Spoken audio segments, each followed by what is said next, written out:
I'm serious as a heart attack. Why would you do such a thing? Mr. Vogia asked me if I could do whatever I could to get it. You brought it up. I said no.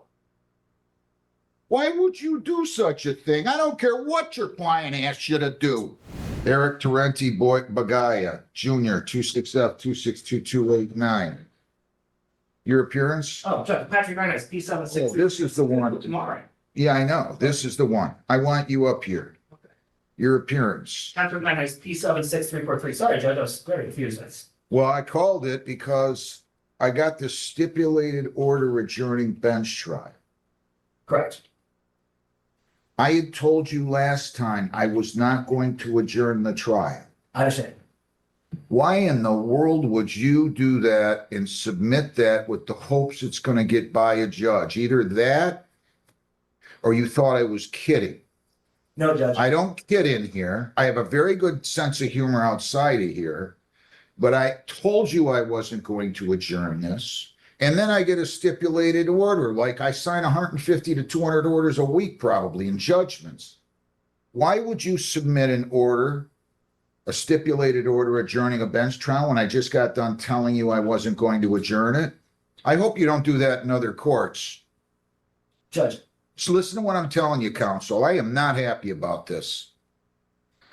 I don't fool around in here. I'm not kidding. You guys had multiple pretrials. And now all of a sudden there's this urgency to adjourn because your client is going to start a job. If you had a pretrial on February the 5th, 19th, 16th of April, February 5th and 19th and March 19th and April 16th.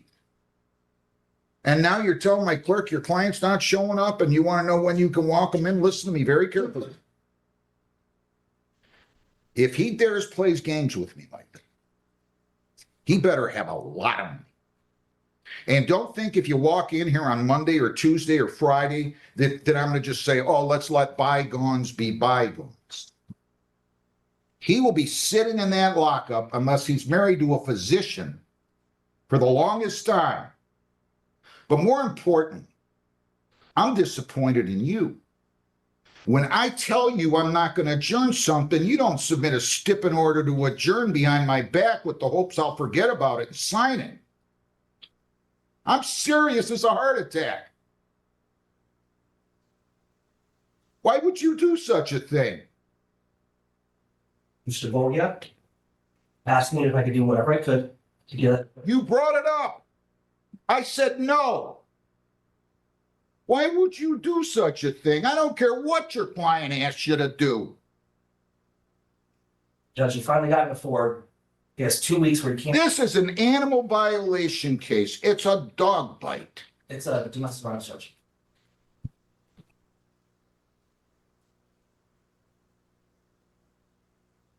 And they're going through a custody issue, so that's why he was trying to get it so the custody issue would not affect his. You mean to tell me if he starts one day later, he can't get a job at Ford Motor Company? Judge, the email said that he has to be there for 2 weeks straight. Otherwise, he will be terminated from the job. There's no exceptions, no excuses. When is he supposed to start? He started on Monday, Judge. So I think he's gonna miss work tomorrow and have to reapply to Florida. Listen. I thought it was an animal violation, but it doesn't matter. Now, did you? Well, why so many? This is a domestic violence case. That's fine. But why so many pre-trials? If you guys needed to push this through, I'd have given you a trial date 6 weeks ago. Judge, we didn't want to push this through. We wanted to work with the family law to get their custody issue set up at the same time as this was being resolved. And they were supposed to have a custody hearing last week, and it's been a contentious issue. So, and he wants to be able to support his 2 children with the victim. He was a former police officer. I don't care who he was. And he lost his job, and now he's been working as a plumber, but he's like, I finally have a job to get in at Ford. I can't leave my kids and move some other place. I know, but if he told you that, Judge, I begged him to set it. I said, can you start 2 weeks later? listen to me, if he told you that, I vaguely remember you saying something about starting a job. Maybe you brought this up. I don't believe I did, Judge, because I didn't know. He said he was looking for a job. He was waiting out for to get back to it, but I don't know if I brought that up. I did bring up that he had custody. But I wasn't trying to sneak anything by the judge. I just, No, but you can't do this. I was really surprised. I didn't think you would do something like this. I mean, well, you could have filed an emergency motion then and it been explanatory. It said this, that, and the other. All I've heard is adjourn on this case. I don't want to cost anybody a job. Heather, I'm going to forget that Mr. Nienhouse handled this inappropriately. Judge, I take full responsibility. Hang on. I'm going to adjourn this. You called Mr. Cayley's office. They already submitted a stip in order. I'm going to adjourn this 2 more weeks. Is that going to do it? May 14th? Yes, Judge. You sure? Yes, Judge. Because you said he started this last week and he needs to be there for 2 weeks, right? He told me it was 2 weeks. He can't. I was like, All right, okay, fair enough. For some reason, I thought this was an animal violation.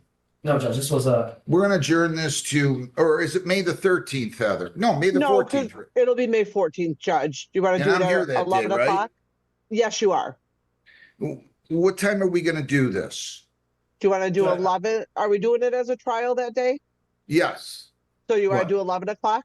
What? I was gonna say I have a dearborn at 8:30 in the morning, so if I could just have it after 9:30 or 10. I'll make it 11. May 14th at 11. I'm going to forget this happened, by the way. Next time, file a emergency motion. I'll accommodate you with an emergency motion, but I felt like you were trying to get one by on me, and I don't like that. No, Judge, as soon as I got information from Mr. Bogia, I reached out to Mr. The APA, May 14th. That's what we'll do. and I was like, I told him what's going on. I was like, All right, good enough. Good enough. No sense groveling any further, but I was disappointed in you. That's all I'm going to tell you. It's forgotten. People against Bradley. Brianna Mae Bradley, 267-841-845, A and B. Now, what is the situation with this? Ma'am, come on up here and state your name, please. I'm Brianna Mae Bradley. So the prosecutor's just dismissing. Is there a reason for it? Yes, Judge, we found out later on there were co-defendants after I filed my appearances because I just got 2 separate tickets. The co-defendants taking full responsibility for this, and Miss Bradley was, based on the video evidence, was trying to break up the incident. Okay, so for purposes of arraignment, she stands mute. Wait, Yes. formal reading. Dismissed motion of the prosecutor. No. So he's saying that he's going to go ahead and just, because the co-defendant, Mr. Bradley, is going to take responsibility, right? Yes. Okay, good enough. Case dismissed, nolly prost, motion of the prosecutor.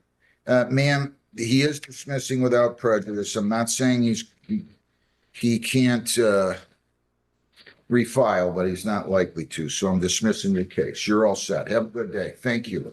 People against? In the end, the judge still gave the defendant another chance, but not before making one thing crystal clear. The courtroom runs on honesty, not last-minute pressure tactics.